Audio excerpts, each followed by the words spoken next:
Unfortunately, many producers across the southern plains have experienced those heavy rains, flooding pastures, and in some cases, flooding getting up into and around where they might have had some hay stored during this past spring and going into the early summer months.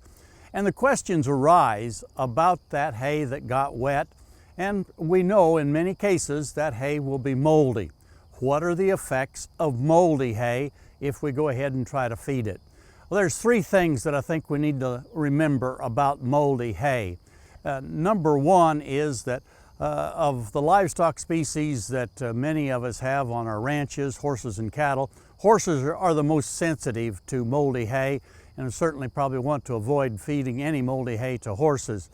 As far as cattle are concerned, the ones that I'm really concerned about are pregnant cows.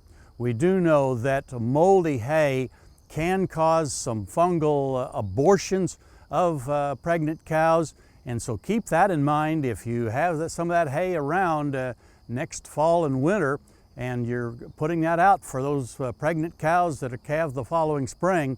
That can be a real problem. Quite frankly, if it's real moldy, I would avoid feeding it to pregnant cows.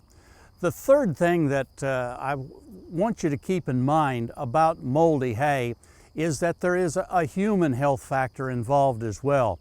We do know that humans that are exposed to molds that come out of feed, we do know that in some cases ranchers, farmers that are around moldy feeds to a great extent may actually end up with a fungal infection in the lungs and can be pretty dangerous to them. So we don't want to spend a lot of time ourselves around that moldy feed.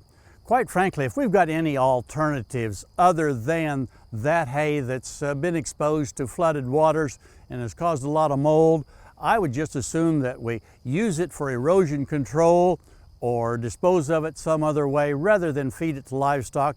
I think that both you and the livestock will be safer because of that.